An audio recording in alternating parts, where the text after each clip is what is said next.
안녕하세요. 아름다운 찬양으로 또 듣는 우리 모든 회중의 마음에도 하나님을 찬양하고 싶은 마음 들게 해주셔서 감사합니다. 오늘 우리 성도님들과 함께 나눌 말씀은 숨어버린 인간 찾아오신 하나님이라는 제목으로 함께 말씀을 나누려고 합니다.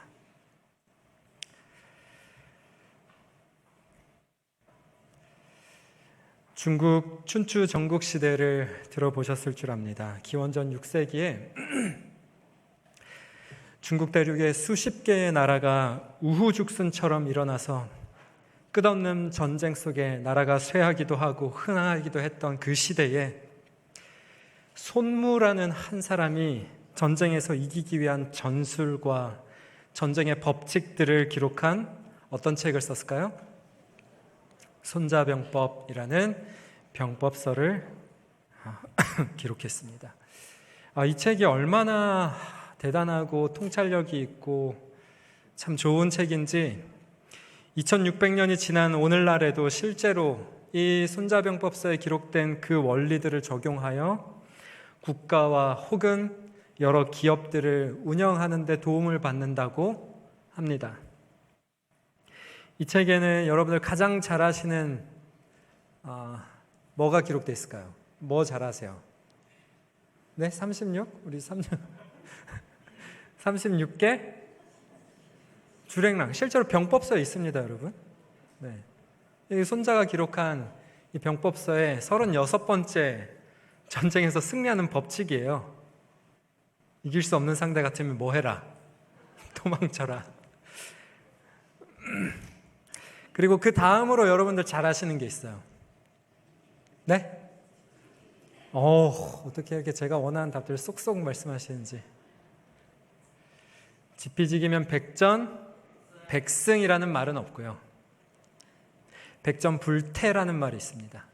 그러니까 상대를 알고 나를 알면 지피지기, 백전불태, 100번 싸워서 위태롭지 않다. 그리고 이어서 이렇게 기록되어 있습니다. 불지피 능지기. 그러니까 상대를 모르고 불지피 능지기. 나를 알면 1승 1부. 한 번은 이기고 한 번은 진다. 그러니까 나만 알아도 2번 중에 한 번은 뭐 한다? 이긴다. 그런데 불지피 불지기. 상대도 모르고 나도 모르면 매전필태. 싸울 때마다 뭐 하다? 위태롭다라고 합니다. 여러분, 우리의 영적 삶도 마찬가지일까요? 우리의 영적 삶도 마찬가지죠. 우리는 눈에 보이지 않는 마음의 전쟁터에서 사단과 매일 치열한 영적 전투를 저와 여러분들 모두 다 벌이고 있습니다. 여러분들 동의하시든 하시지 않든 이건 사실이에요. 다만 우리가 느끼는 사람이 있을 수 있고 그걸 모른 채 넘어갈 수는 있습니다. 그러나 그것은 명백한 사실입니다. 눈에 보이지 않기 때문에 그 싸움의 심각성을 잊기도 하고 사단이 얼마나 교묘하게 우리를 공격하는지 눈치채지 못할 때가 너무나 많이 있을 거예요. 다행히 성경은 사단의 이러한 유혹 방법과 접근해오는 것과 우리가 승리하는 비결들을 성경은 알려주고 있습니다. 오늘 본문인 창세기 3장 1절에서 15절을 통해서 인류가 처음으로 이 사단의 유혹에 넘어가 죄를 범하는 장면, 이 본문을 통해서 사단이 사람을 미혹하는 방법과 저와 여러분들을 유혹하고 쓰러뜨리는 방법과 그렇게 쓰러졌을 때 이 죄가 가지는 파괴력과 파급력, 그리고 이렇게 무너진 사람들, 죄인들을 하나님께서 어떻게 대하시는지 있는 그대로 보여주는 아주 중요한 영적 원리가 담겨져 있는 본문이에요. 모든 성경의 본문이 그렇지만 특별히 이 창세기 3장의 내용은 첫 번째 인류가 사단의 유혹을 받고 처음 인류가 죄를 짓고 처음 인류를 회복하시고자 인류에게 접근하시고 다시 다가오시는 하나님의 모습을 우리에게 알려주고 있습니다. 먼저 첫 번째, 우리 사단의 사람에게 다가오는 우리를 어떻게 유혹하는지 모습들을 좀 살펴보겠습니다. 루스벨이 하늘에서 범죄하여 쫓겨나게 되었죠. 하나님을 향한 그의 증오심은 이제 하나님을 넘어서서 그분이 사랑으로 창조하신 피조물들을 향했습니다. 에덴에 사는 경건한 부부의 행복과 평화 속에서 자신이 하늘에서 잃어버린 행복의 환상을 보았어요. 그러니까 아담과 하와가 에덴 동산에서 행복하게 사는 걸 보니까 자기가 예전에 그렇게 행복하게 하늘에서 누렸던 영광과 그 너무나 행복했던 그 순간들이 오버랩되게 보이면서 어떻게 되는 거예요? 마음에서 질투와 시기와 이런 안 좋은 마음들이 그 인류를 향하여 폭발하듯이 일어나는 것이에요. 그래서 그는 그 부부와 그리고 그의 후손들과 인류 전체를 파멸의 길로 인도하고자 결심하였습니다. 하지만 이 최초의 인류는 하늘의 사자로부터, 다른 천사들로부터, 타락하지 않은 천사들로부터 이 천사장이었던 루스벨, 사단이 타락하게 된 경위와 과정과 역사와 그리고 이 아담과 하와를 멸망시키려는 이 타락하지 않은 피조 세계를 멸망시키려고 하는 사단의 음모를 미리 듣게 되었어요. 성경에는 그 기록이 나오지 않지만 하나님의 사자들을 통하여 그 역사들을 다 공유해 주셨고 미리 알려주셨어요. 그래서 이러한 사단을 그리고 또한 사단을 전복시키시려고 하는 하나님 나라의 본질을 충분히 천사를 통하여 전해 들었습니다. 이런 상태에서 창세기 3장이 시작되는 거예요. 특별히 이 여자에게는 천사가 몇 가지 더 당부했어요. 뭐냐면 하와에게 동산에서 날마다의 노동을 하는 동안 남편의 곁을 떠나지 말라고 수차례 경고해 줬다고 합니다. 왜냐하면 남편과 함께 있을 때에 그 여자는 홀로 있을 때보다 유혹에 빠질 위험이 적을 것이었기 때문이었어요. 그런데 이 하와가 이 에덴 동산에 하나님이 창조하신 것들을 감상하고 보고 그 새로운 것들을 구경하고 하기 위하여 돌아다니면서 이 즐거운 자신의 일에 몰두하여서 이 여자가 의식하지 못하는 사이에 남편의 곁을 어떻게 했어요? 남편의 곁으로부터 좀 멀어지게 되었어요.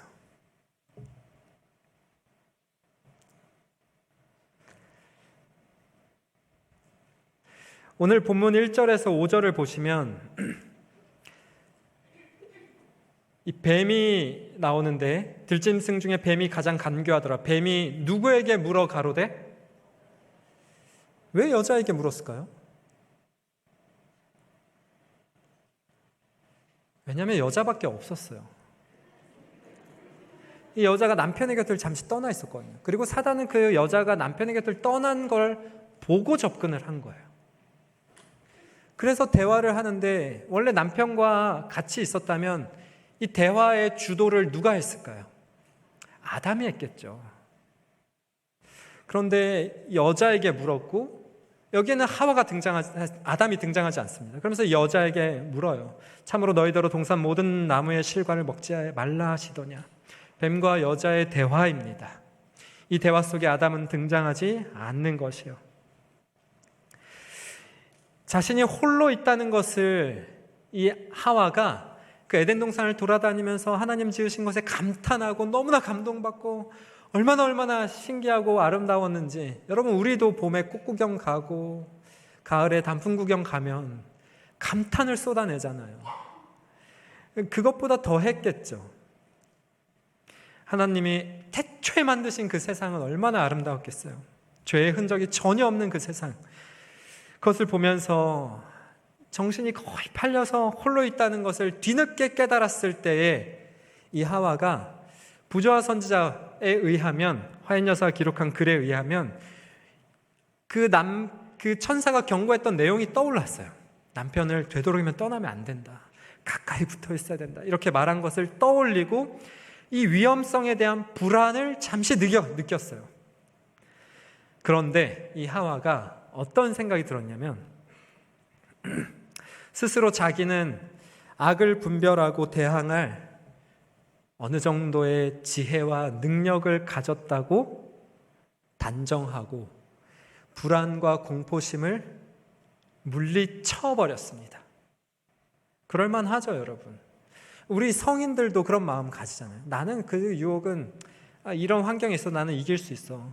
우리가 그런데 여러분, 그 당시에 그 지혜롭고 그 똑똑하고 완전하게 창조된 피조물이었던 이 하와는 얼마나 자신이 있었겠어요. 난 다 알고 있고 다 들었고 다 경고받았고 하니까 일말에 하나님 창조하신 세계와 하나님의 권위와 하나님의 존재에 대한 일말의 의심이 있었겠어요? 완전한 믿음을 가지고 있었고, 그래서 자신감이 있었어요. 교만했던 것이죠. 그렇게 홀로 더 이곳저곳을 다니다가 어디에 다다랐을까요? 어디에 다다랐어요? 마침내 금단의 나무에까지 다다른 것입니다. 여러분, 제가 동물의 왕국을 어렸을 때 굉장히 좋아했어요. 동물의 왕국이나 이런 아프리카 초원의 이런 생태계를 다뤄주는 다큐멘터리를 다 보셨을 줄 압니다. 여기 보시면 가장 많이 나오는 동물 뭐예요? 네? 사자죠, 사자. 사자예요. 근데 이 사자들 자주 보셨을 텐데 지금 한번 떠올려 보세요. 사자가 사냥을 할 때 어떻게 사냥하는 줄 아세요? 어떻게 사냥하죠? 이 초식 동물은 약하다 보니까 본능적으로 단독 생활을 합니까? 무슨 생활을 합니까? 무리 생활을 해요. 근데 이 무리 중에서 이 사자가 먹잇감을 사냥할 때 쓰는 방법 뭐예요? 무리를 향하여 일단 사냥을 하려는 목적이 아니라 이 무리를 좀 흩어버리려는 목적으로 일군들이 막 그냥 그 무리를 향하여 돌진하는 무리가 있어요.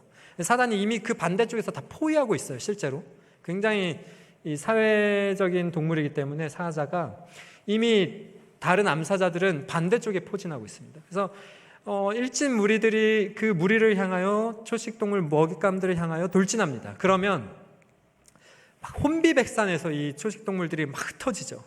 그 흩어지면 그 무리 중에 누구요?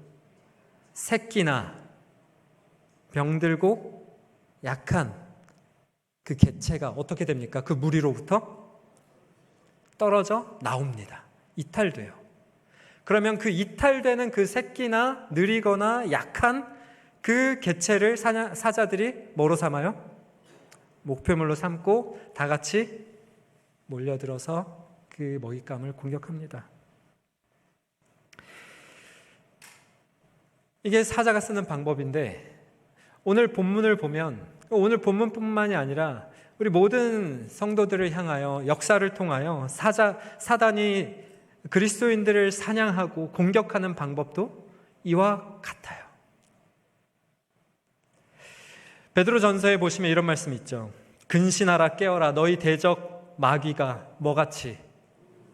우는 사자같이. 모르겠습니다. 이게 사자의 사냥법까지 베드로가 영감을 받아서 썼을지는 제가 거기까지는 확신을 못하겠지만 어쨌든 비슷한 것 같아요. 사자같이 두루 다니며 삼킬 자를 찾나니. 사자는 배고플 때만 사냥합니다. 배가 부르면 바로 1m 앞으로 이 먹잇감이 지나가도 사자는 뭐 해요? 쿨쿨 자요. 아는데 그냥 내보내줍니다. 근데 사단은 그렇지가 않아요. 매 순간 삼킬 자를 찾으려 레이더를 돌립니다. 가장 좋은 타겟은 누구일까요? 무리로부터 이탈된 존재들이에요. 이 분리 자체가 죄거나 이 분리 자체가 잘못은 아니에요. 하지만 이러한 분리가 문제인 이유는 틈을 만들고 신앙과 믿음의 힘을 약하게 만드는 데 있어요.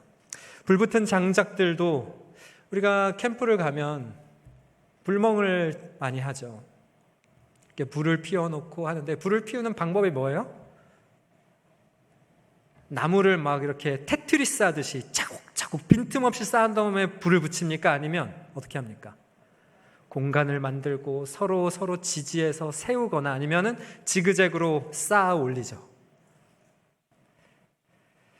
그리고 우리가 불을 피울 때 나무 하나하나를 이렇게 따로따로 떼어서 쫙 펼쳐놓고 불을 피우지 않아요. 금방 꺼지잖아요. 장작들이 함께하면 서로에게 기대어 서 있을 수 있고 산소와 공기의 공급을 원활히 받을 수 있고 오래도록 꺼지지 않고 탈 수 있는 것입니다. 그리스도인들도 마찬가지일까요? 마찬가지예요. 교회 생활이 그런 거예요. 그래서 우리는 교회를 다니는 거예요. 교회 생활을 넘어 믿음의 동역자를 주시라고 기도하며 찾아야 합니다.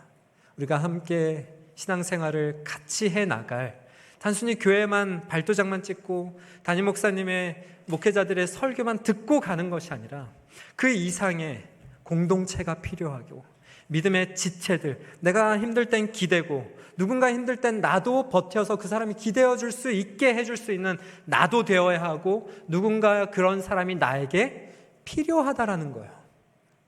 신앙생활을 하고 교회를 다닌다 하더라도 사자가 사냥하듯이 우리가 개체로부터 떨어져 나와 나 혼자 신앙을 한다면 여러분, 사단은 그런 사람을 손쉽게 공략하고 공격한다라는 사실이에요.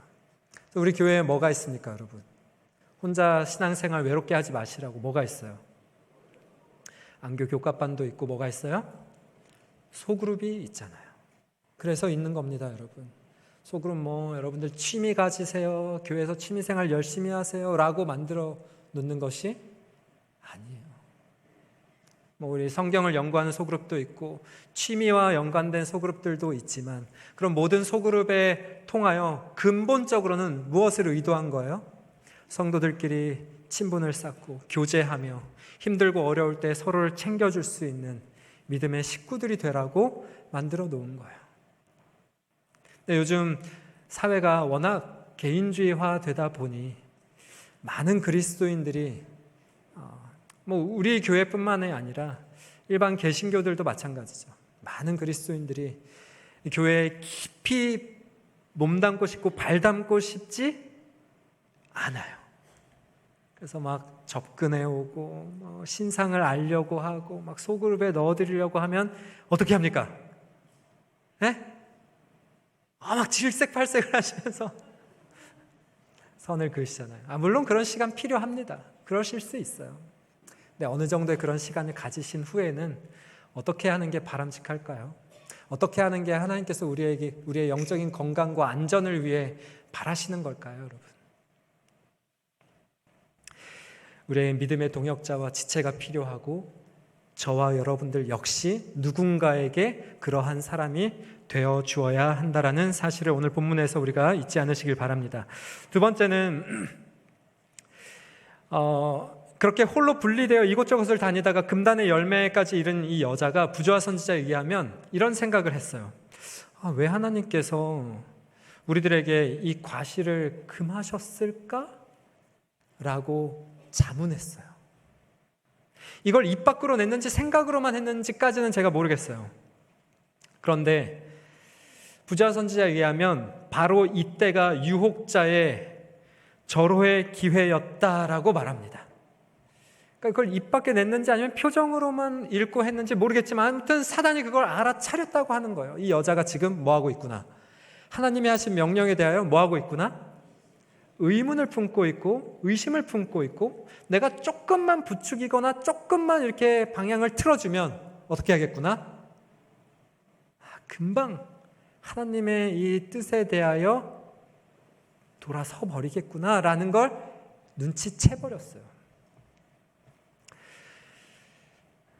이 궁금증 자체도 죄를 범한 것은 아니죠. 하지만 이러한 자문은 사단이 우리 자신으로 하여금 하나님의 사랑을 불신하고 그분의 지혜를 의심하도록 유혹하게 하는데 좋은 재료가 되어버립니다. 그래서 부조와 선지자에서는 이 여자의 정신을 불경한 호기심의 정신, 하나님의 지혜와 권세의 비밀을 꿰뚫어 보기 위해 끊임없이 캐묻기를 좋아하는 욕망이라고 표현하기도 했어요. 이러한 하와의 신앙적 태도를 혹자는 어떤 다른 목사님은 이렇게 표현하더라고요. 까마귀 신앙이라고. 까마귀 신앙. 그러니까 이게 금하셨을까? 왜 하나님께서 금하셨을까? 하나님의 뜻에 대하여 의심과 의문을 품는 이 신앙은 누구의 신앙이라는 거예요? 마귀의 신앙이라는 거예요. 웃어주셔서 감사합니다. 이 말씀에 대한 건전한 이해와 절대적인 신뢰가 우리에게 꼭 필요한 요소라는 거예요. 하나님께서 괜히 말씀하신 것이 아니라 반드시 우리를 위하여 사랑으로 하신 말씀이다라는 믿음을 가져야 된다는 것이죠. 사단은 아담의 시대로부터 현대에 이르기까지 늘 같은 방식으로 공작을 펼쳐왔고 그 방법으로 언제나 크게 성공을 이루어왔다고 해요. 여자가 이 과실을 왜 금하셨을까 자문하고 있을 때 절호의 기회가 왔다는 것을 너무나 쉽게 알아차린 사단은 마치 자신이 마음과 생각을 통찰할 수 있는 능력이 있는 것처럼 이 여자에게 첫 대화를 시도합니다.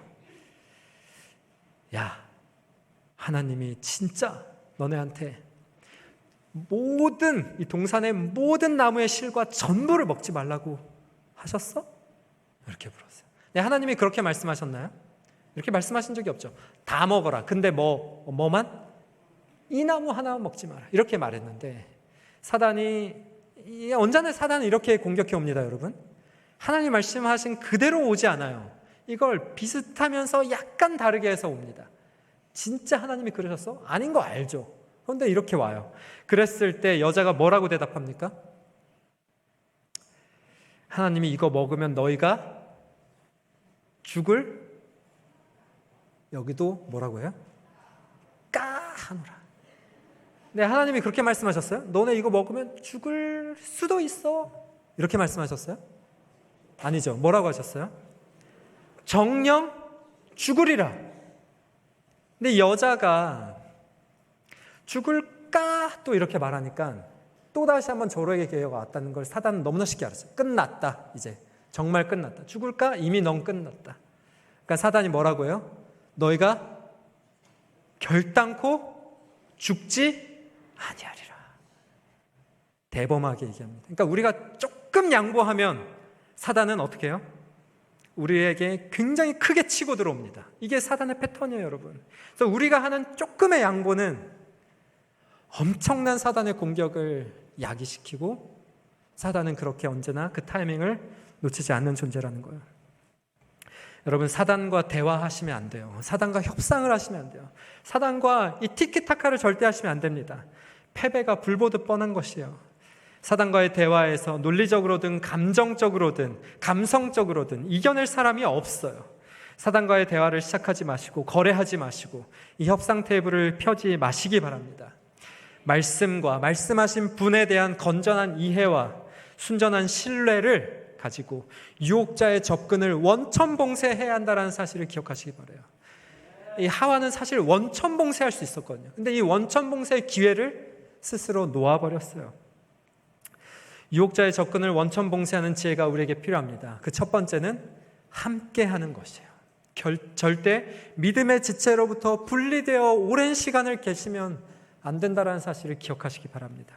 두 번째는 하나님 말씀에 대한 온전한 신뢰를 가지고 의심과 불신이 아닌 순전한 신뢰를 가지고 이 사단과 이 유혹자의 접근을 원천 봉쇄할 수 있는 우리 믿음의 백성들 되시길 간절히 바랍니다. 이 하와가 결국에는 어떻게 했습니까? 이 사단에게 넘어가서 이 선악과를 어떻게 해버렸어요? 먹어버렸어요. 이 유혹에 속아 넘어가 선악과를 베어문 그 순간 최초의 인류에게 어떤 일이 벌어졌을까요? 죄가 인간의 내면과 삶에 들어와 하나님의 형상을 어떻게 망가뜨렸는지 오늘 본문은 너무나 적나라하고 뼈아프게 우리에게 보여주고 있습니다. 예수님께서 이런 말씀하셨죠. 율법의 핵심에 대해서 이렇게 말씀하셨어요. 내 마음과 목숨과 뜻과 힘을 다하여 주 너의 하나님을 사랑하라. 그리고 내 이웃을 내 몸과 같이 사랑하라.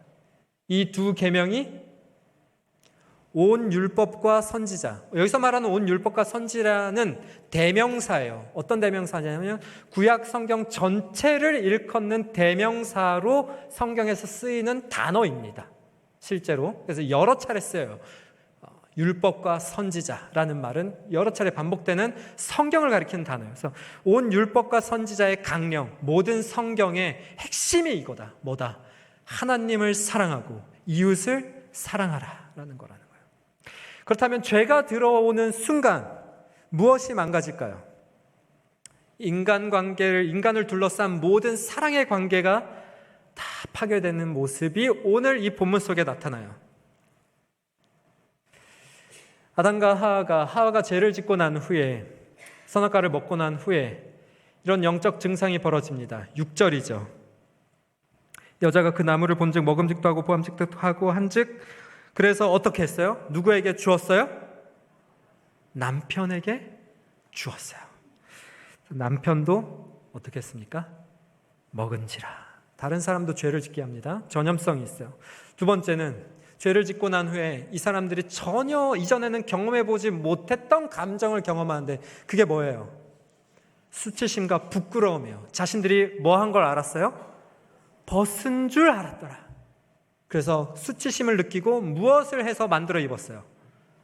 무화과로 옷을 엮어서 만들어 입었죠. 수치심을 가리기 위해서. 수치심을 느낍니다. 그리고 수치심을 가리려 누구의 힘을 의지합니까? 자신의 힘을 의지하려 합니다. 자립하려고요. 하나님 없이 살아가려고 하는 것이에요. 그러면서 무화과 나무 잎으로 옷을 엮어 입었습니다. 그리고 하나님이 이 동산에 서늘할 때에 하나님이 동산에 찾아와 어떻게 하셨어요? 뭐라고 말씀하셨어요? 아담아, 네가 어디 있느냐? 아담이 어떻게 해버렸어요? 아담이 어떻게 했던 거예요? 아담아, 네가 어디 있느냐라는 말은 전제가 뭐예요? 아담이 뭐 해버린 거예요? 숨어버린 거예요. 여러분, 하나님이 향하여 숨어버렸던 적 있으신가요? 있으시죠? 저도 있어요. 이게 죄의 증상들이에요. 하나님을 피해 숨습니다. 다섯 번째는 이기심이요. 자기를 사랑해요. 자기를 우선적으로 사랑해요. 그래서 뭐 합니까? 책임을 어떻게 해요? 전가하죠. 요즘 말로, 더 쉬운 말로 먼 탓, 남 탓. 저는 제가 남 탓을 안 하는 줄 알았어요. 저는 그래도 메타인지가 좀 있는 사람을 생각했거든요. 누가 이렇게 웃으셨는데. 근데 어느 날 제가 깜짝 놀란 게, 저희 아이가 이게 어리다 보니까, 또 애가 많다 보니까, 이 녀석들이 어떤 놈이든 이놈이든 저놈이든 이렇게 다니다가 어떻게 할 때가 많을까요? 여기저기 받고 여기저기 넘어지고 미끄러지고 할 때가 많죠. 그걸 집에 같이 제가 있다가 보면 제 마음에 어떤 생각이 들까요? 막 마음이 너무 아프죠. 얼마나 아플까? 막 가슴이 아프고 막 너무 속상해요. 뭐 조금 다친 건 괜찮은데 막 크게 다치면 진짜 마음 아픕니다. 그죠? 근데 제 마음이 거기서 끝나야 되는데 제 마음이 어디까지 가는 줄 아세요? 저를 너무 많이 오픈하는데. 첫 마디가 뭘까요? 여보, 이걸 왜 여기 놨어? 여보, 이거 여기 놓으면 어떻게? 이거 치워야지. 뭐 하는 거예요, 제가 지금? 제가 치우면 되잖아요. 제가 치울 수도 있는 거예요. 저는 손이 없어요, 발이 없어요. 우리 남편분들 맨날 듣는 잔소리 아닌가요? 제가 그러는 거예요. 그런 제 모습을 보면서 내가 남 탓을 하고 있구나.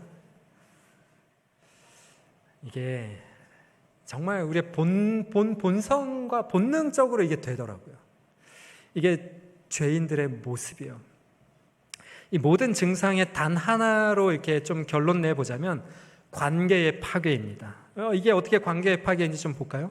첫 번째, 하나님과의 관계가 파괴돼요. 가장 먼저 찾아온 비극이었습니다. 죄가 들어오기 전에 아담과 하와에게 하나님의 음성은 세상에서 가장 기다려지는 아름다운 음악과 같았어요. 그 서늘한 동산에 하나님께서 찾아오시는 시간은 그들이 가장 기다리는 시간이었어요. 그 하나님과 만나는 시간은 가장 행복한 시간이었어요. 그런데 죄를 짓고 난 후에 이 둘의 마음에 생전 처음 경험해보는 낯선 감정이 찾아왔는데 두려움이었어요. 아담과 하와는 본능적으로 하나님을 멀리하게 되었어요.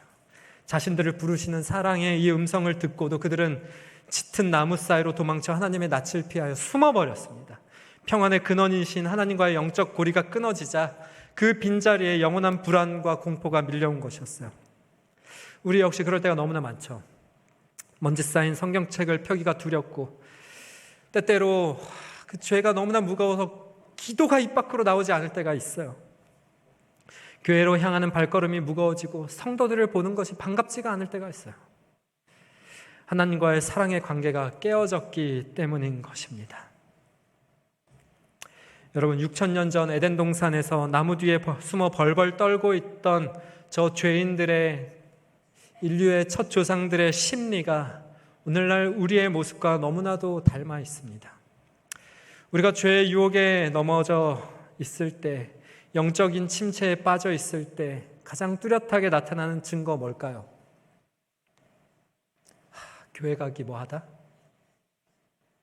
이게 근데 안 나오면 누가 또 저 사람 왜 안 나왔어요? 또 우리 교회 출결을 또 막 꼼꼼하게 하면은 목사님한테 보고 다 들어가고, 한 주는 좀 어떻게 넘어갈 수 있겠네, 막 2주, 3주 빠져버리면 장기 결석자가 되어서 목사님 전화 오고. 기도의 자리가 너무나 피곤해져 버리고 기도하기가 싫어져 버립니다. 안식일 아침 교회를 향하는 발걸음이 천근만근 무겁고 불편하기 그지없습니다. 죄는 이처럼 우리를 하나님으로부터 철저히 고립시키고 영적인 숨통을 조여버리는 가장 무서운 독약이 되어버리는 것입니다. 두 번째, 이들에게 나타난 모습은 자신과의 관계 역시 파괴되어 버립니다.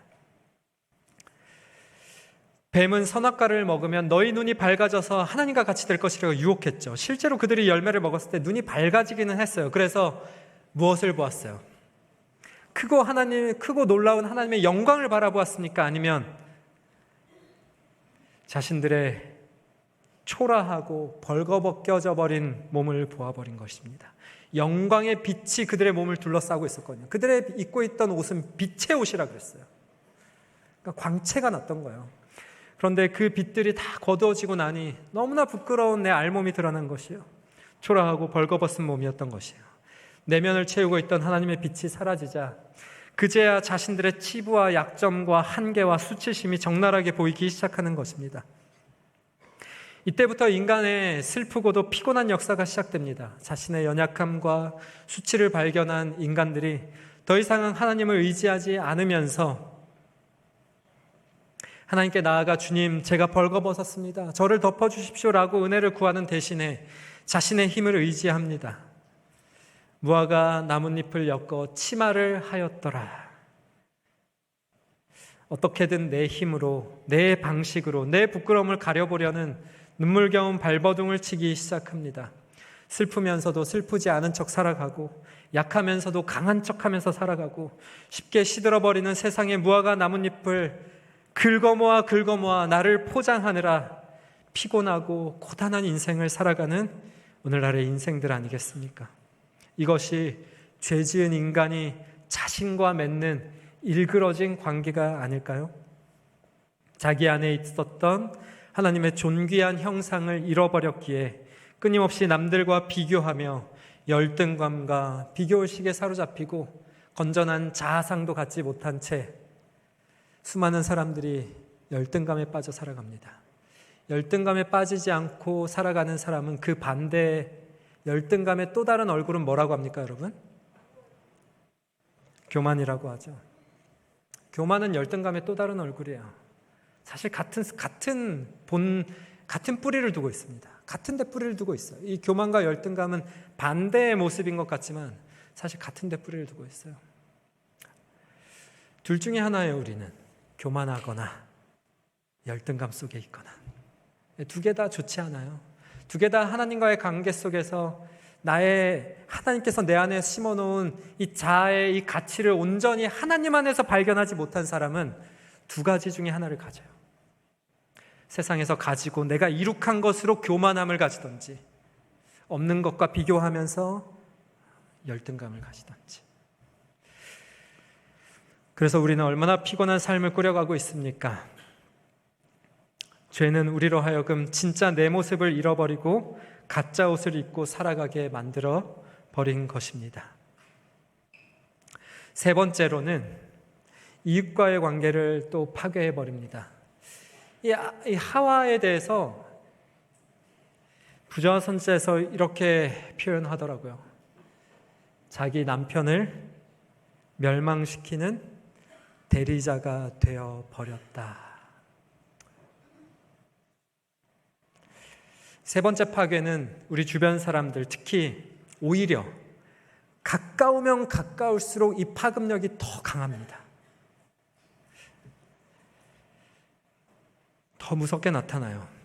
범죄한 하와는 거기서 멈추지 않고 선악과를 자신이 가장 사랑하는 남편에게 가져갑니다. 그래서 자기 남편을 멸망시키는 사단의 대리자가 되어버렸습니다.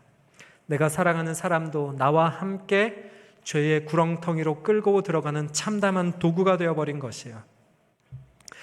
여러분, 하와만 그런 것이 아니에요. 아담도 죄를 지은 후에 어떻게 변했는지 아세요? 하와는 선악과를 먹은 이유가 사단에게 속아서 먹었죠. 하와는 모르고 먹었어요. 물론 경고를 들었지만 뱀에게 속아서 먹었습니다. 그리고 이 여자가 이 선악과를 가지고 아담에게 왔을 때 아담은 하와가 여보, 이거 진짜 맛있는 사과야, 이렇게 말했나요? 아, 진짜 사과야? 나도 한번 먹어볼게 하고 먹었을까요? 아담은 이것이 선악과인 줄 알았고 이것을 먹으면 어떻게 된다는 걸 알았어요? 정령 죽는다는 것을 알았어요. 그리고 아담은 하와가 뱀에게 속아 넘어간 것도 알았어요. 아담은 뱀이 그들이 경고받아온 무서운 원수라는 사실을 깨달았습니다. 그러니까 하와가 말했죠. 여보, 저기 동산에 진짜 놀라운 동물이 하나 있어. 뱀이라는 동물인데 얘가 말을 해.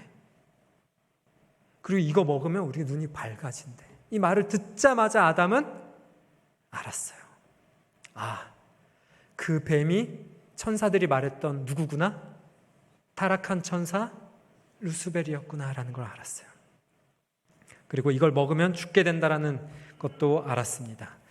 그가 아내가 건넨 열매를 바라보면서 겪었을 심중의 무서운 투쟁을 한번 상상해 보세요, 여러분. 창조주를 향한 충성과 아내를 향한 사랑 사이에서 이 갈등하던 아담은 결국 자신의 곁을 떠나 방황하게 내버려둔 이 아내를 내버려둔 자기 자신을 자책하면서 사랑하는 아내와 차라리 운명을 같이 하기로 결심합니다. 로미오와 줄리엣처럼 내가 너와 같이 못 살 바엔 내가 어떻게 하겠다? 죽어버리겠다. 아주 로맨틱하죠. 그런데 여러분, 한 입 딱 먹고 나서 어떻게 남자가 변했는지 아세요?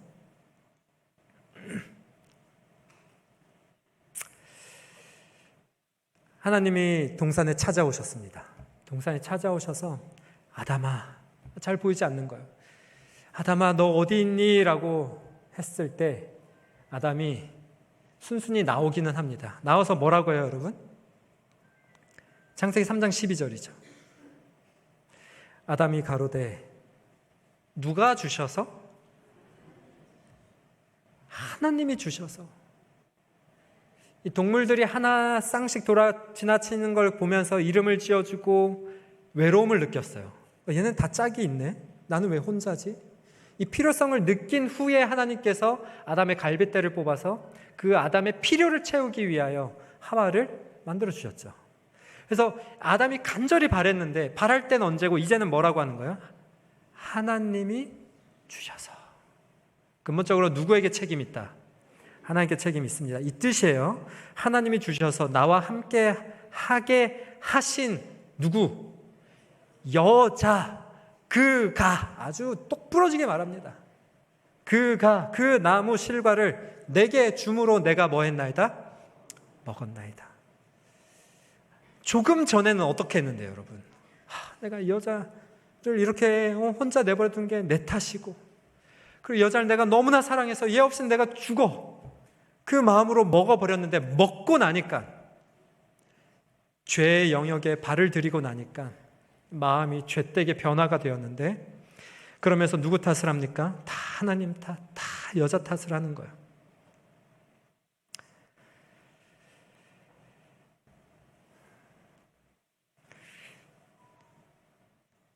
이 구절을 읽을 때마다 참 씁쓸합니다.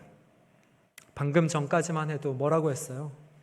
이는 내 뼈 중에 뼈요, 살 중에 살이라 라고 하고 찬양하고 죽음의 운명까지 같이 하겠다고 하면서 열매를 삼켰던 그 로맨틱하고 그 위대해 보이던 사랑이 순식간에 돌변합니다.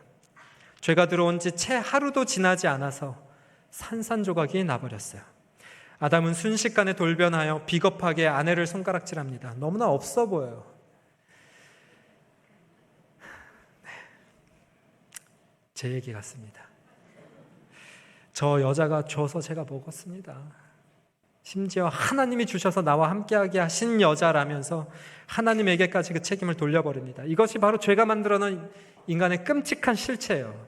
남을 사랑하는 이타심의 자리를 나부터 살고 보자라고 하는 지독한 이기심이 꿰차버렸고, 타인보다 나 자신을 무섭게 더 사랑하게 되는 것, 이기심의 블랙홀로 모든 관계를 빨아들여서 파괴해버리는 것, 하나님을 향하여서도 배우자 타인을 향해서도 심지어 나 스스로에 대하여서도 모든 사랑과 존중이 깨어져 버리고 핑계와 미움만 남게 된 비참하고 철저히 외로운 존재, 그것이 바로 선악과가 만들어낸 인류의 자화상이었던 것이에요. 근데 이렇게 깨어진 관계와 무너져버린 인생을 인간 스스로는 회복할 수 없습니다. 하지만 다행인 것은 이 회복을 인간이 바라는 것보다 누가 더 이 회복을 바라고 계세요? 하나님이 바라고 계신다는 사실이요. 그래서 어떻게 하십니까? 하나님께서 찾아오십니다. 성경에 이런 말씀이 있죠. 욥기 14장 4절에 누가 깨끗한 것을 더러운 것 가운데서 낼 수 있으리이까? 하나도 없나이다. 육신의 생각은 하나님과 원수가 되나니, 이미 죄인이 되어버린 우리의 상태에서는 깨끗한 것을 낼 수가 없어요. 이미 타락해버린 아담과 하와는 스스로 선한 생각을 만들 수 없고 스스로 그 관계를 회복할 수 있는 능력이 없다라는 것이에요. 더러운 것 가운데서 깨끗한 것을 낼 수 없다라는 단순한 이 우주적 불변의 원칙 때문에 불가능합니다. 이미 죄인이 되어버린 인간에게는 생각에서부터 하나님과 원수가 되고 하나님의 뜻에 굴복할 수가 없는 상태가 되어버렸기 때문에 스스로를 구원할 수가 없어요. 그래서 이러한 절망적인 상황 속에서 이토록 비참해진 죄인을 하나님께서 어떻게 대하셨을까요? 빠르게 좀 살펴보겠습니다. 하나님께서 먼저 찾아오십니다. 얼마나 다행인지 몰라요. 선악과를 따먹고 불순종한 인간의 마음에는 원래 하나님을 향한 사랑이 있어야 할 자리에 지독한 이기심이 자리 잡았습니다. 악의 세력에 저항할 면역력이 다 상실되었습니다. 거룩하고 신성한 것을 더 이상 즐거워하지 않게 되었어요. 하나님의 낯을 피하고 싶어졌습니다. 이것은 에덴 동산에서만 일어난 일이 아니라 오늘날 하나님과의 관계가 올바로 맺혀 있지 않은 많은 사람들의 마음, 혹은 죄악에 깊이 발을 헛디딘 성도들의 마음도 이와 똑같습니다. 인간들이 죄책감과 두려움으로 어둡고 두꺼운 숲속 어둠에 숨어 벌벌 떨고 있을 때 에덴 동산의 한 음성이 울려 퍼지죠. 아담아, 네가 어디 있니? 하나님이 아담이 숨은 위치에 이 GPS 좌표를 몰라서 물으셨을까요? 왜 이렇게 말씀하셨을까요? 하나님이 사랑이 아니셨다면 숨어있는 그 나무 뒤에 숨어있는 그 아담에게 뒤로 바짝 다가와서 이놈! 여기 숨어있는다고 모를 줄 알아? 이렇게 했을 것 같아요. 저는 그렇게 했거든요.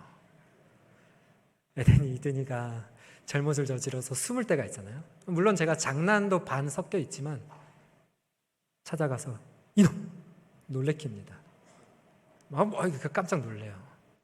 하나님이 그러지 않으시죠. 왜 이렇게 말씀하셨죠? 내가 너희한테 다가간다. 놀라지 말아라.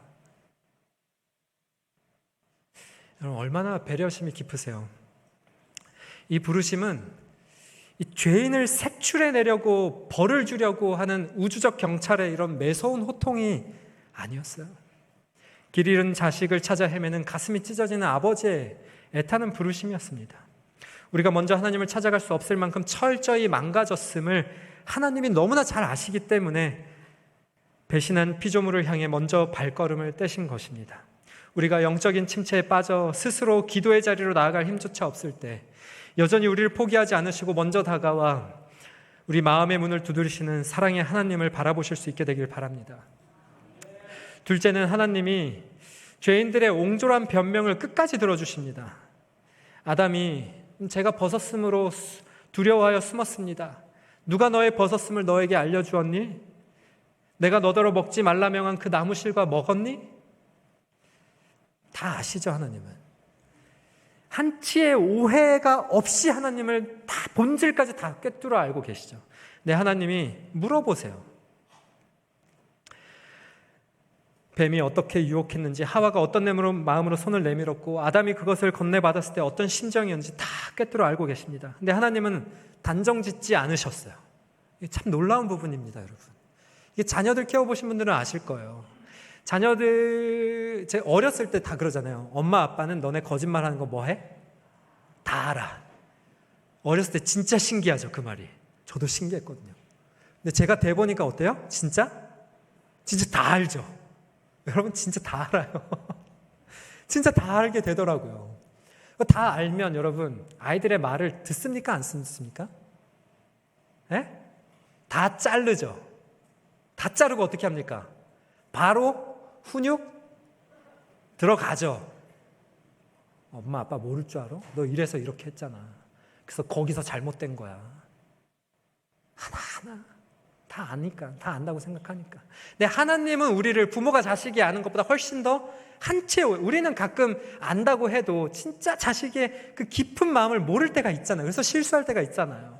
근데 하나님은 그런 실수가 없잖아요. 그래서 단정 지어도 된다는 말이에요. 근데 하나님이 그런 하나님인데 단정을 지었어요, 안 지었어요? 단정 안 짓고 어떻게 하는 거예요? 물어보시는 거예요. 너 어디 있니? 누가 너에게 벗은 거 알려줬니? 너 이거 먹었니? 아담이 쿨하게, 솔직하게, 지금이라도 진정으로 뉘우치는 마음을, 하나님, 제가 제 여자를 이렇게 홀로 내버리는 게 너무 죄책감이 들고 이 여자 없이는 제가 살 수 없을 것 같아서 먹어버렸어요. 하나님, 어떡합니까? 정말 잘못했습니다. 용서해 주세요가 아니라 하나님 주셔가지고 괜히 주셔가지고 저 여자가 저한테 주니까 제가 어떡하겠어요. 먹어야죠. 비겁하고 치졸하게 여자 핑계 대고 하나님 핑계 대는 거예요. 근데 하나님이 여기에 대해서 너 이놈 지금 너가 솔직하게 고백하고 지금 뉘우쳐도 부족할 판에 이렇게 핑계를 대? 이렇게 말씀하지 않으시고 여자에게 핑계를 대는 그 아담의 말에 이끌려 이번엔 여자에게 묻습니다. 그죠? 그랬을 때 그 여자도 뭐라고 합니까? 여자도 뱀이 제가 단 하나도 올바로 대답을 하지 않습니다. 이런 대화에 하나님이 계속해서 어떻게 되시는 거예요? 계속 다 들어주시는 거예요. 그 대화에 계속 이끌려가 주시는 거예요. 여자가 가로되 하나님이 너는 어떻게 해서 이렇게 했니? 라고 물었을 때 여자가 뱀이 나를 깨물어 먹었습니다. 그랬을 때 하나님이 어떻게 합니까? 뱀에게는 묻습니까? 안 묻습니까? 뱀에게는 안 물어요. 14절에 이렇게 기록하죠. 하나님이 뱀에게 이르시되 네가 이렇게 하였으므로 네가 모든 육축과 들의 모든 짐승보다 더욱 저주를 받아 배로 다니고 종신토록 흙을 먹을지니라.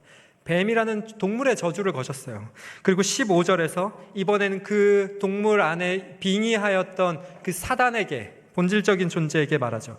내가 너로 여자와 원수가 되게 하고, 교회죠. 너의 후손도 여자의 후손 예수님이죠.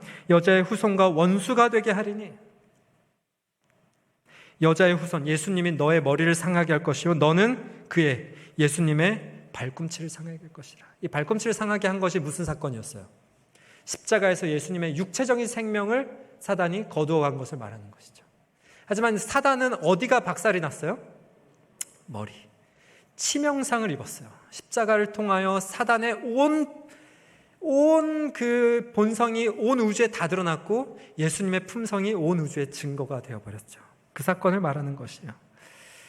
하나님은 핑계와 자기 합리화와 뻔뻔한 책임 전가로 점철된 그 못난 목소리를 끊지 않고 다 들어주십니다. 여러분, 이게 우리 하나님이세요.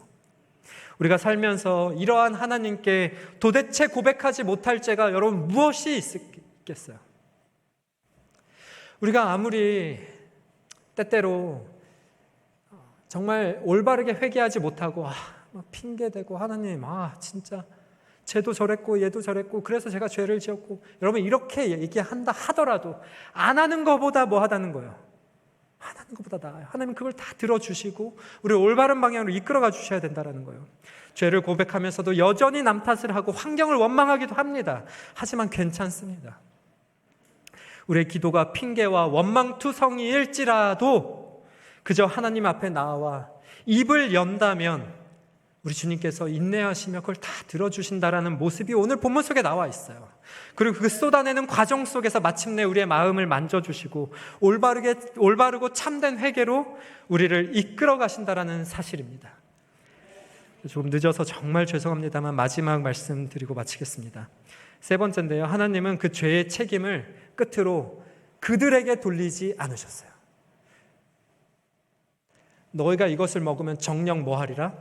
죽으리라 라고 할 때 이 죽음은 제가 여기서 복잡하게 설명드리기는 어렵지만 성경엔 첫째 사망과 둘째 사망이 있습니다. 첫째 사망은 육체적인 사망이에요. 둘째 사망은 우리의 본질적인 사망입니다.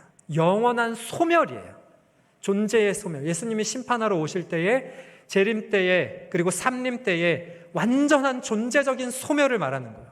이 존재적인 소멸이 정녕 죽으리라 이거예요. 근데 이들이 죄를 지었는데 하나님이 약속하신 건 죽음이었거든요. 영원한 죽음, 완전한 소멸. 근데 이 죽음을 누가 대신 당하셨어요? 예수님. 이 죽음을 예수님께서 방금 읽어드렸던 창세기 3장 15절에서 예수님이 하나님께서 복음을 선포해 버리시죠.